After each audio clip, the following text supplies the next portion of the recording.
Hi friends, வணக்கம். Welcome to Honarts. இன்றைக்கி நம்ம ஹனார்ட் சேனலில் என்ன பார்க்க போகிறோம்னு பார்த்தோம்னா ரொம்ப டேஸ்ட்டான ரொம்பவே ஆரோக்கியமான துவரம்பருப்பு துவையல் தான் எப்படி செய்யலான்னு பார்க்க போகிறோம்.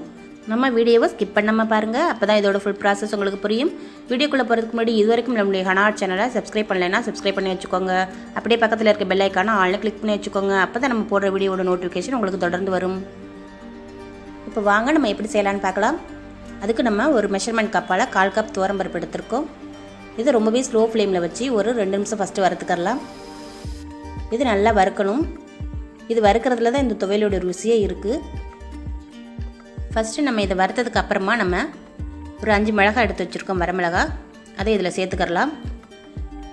அது கூடவே ஒரு 5-6 பல் பூண்டு எடுத்து வச்சுருக்கோம், அதையும் இதில் சேர்த்துக்கலாம். இது கூடவே ஒரு கைப்பிடி அளவுக்கு கருவேப்பிலை எடுத்து வச்சுருக்கோம், அதையும் இதில் சேர்த்துக்கலாம். இது எல்லாத்தையுமே நம்ம ஸ்லோ ஃப்ளேம்லேயே வறுத்து விட்டுருவோம். நம்ம எந்த அளவுக்கு ஸ்லோ ஃப்ளேமில் வச்சு வறுக்கிறோமோ அந்தளவுக்கு நம்மளுடைய துவையல் ரொம்ப டேஸ்ட்டாக இருக்கும். துவரம் பருப்பு நல்லாவே செவந்து வரணும். இப்போ இந்த ஸ்டேஜில் கொஞ்சமாக புளி சேர்த்துக்கலாம். நம்ம இதில் தேங்காய் சேர்க்கலை, நம்ம தேங்காய் சேர்க்காம தான் செய்ய போகிறோம். இதுவே ரொம்ப டேஸ்ட்டாக இருக்கும். நம்ம தேங்காய் சேர்க்காமல் இந்த மெத்தடில் செய்யும்போது துவையல் சீக்கிரம் கெட்டு போகாது. லாங் ட்ராவல் பண்ணி வெளியூர் கோயில் பயணங்கள் இதுமாரி செய்யும்போது நம்ம வெரைட்டி ரைஸ் செஞ்சு எடுத்துகிட்டு போவோம்.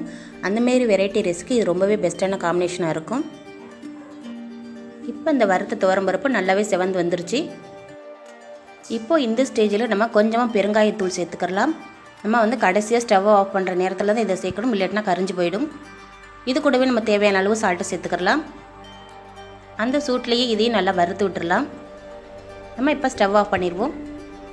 இப்போ நல்லாவே ஆறிடுச்சு.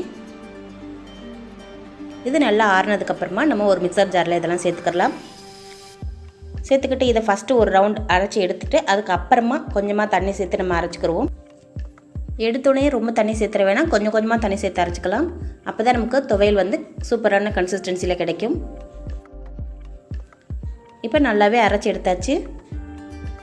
அவ்வளோதான், ரொம்ப டேஸ்ட்டான ரொம்ப ஆரோக்கியமான துவரம்பருப்பு துவையல் நம்ம ரெடி பண்ணியாச்சு. கண்டிப்பாக இந்த வீடியோ பிடிச்சிருந்தா மறக்காமல் லைக், ஷேர் அண்ட் கமெண்ட் பண்ணிடுங்க. நம்மளோட ஹனார்ட் சேனல் பிடிச்சிருந்தா மறக்காமல் சப்ஸ்கிரைப் பண்ணி வச்சுக்கோங்க. அப்படியே பக்கத்தில் இருக்கிற பெல் ஐக்கான ஆல் ஆப்ஷன் கிளிக் பண்ணி வச்சுக்கோங்க. தேங்க்ஸ் ஃபார் வாட்சிங். மரம் வளர்ப்போம், மழை பெறுவோம்.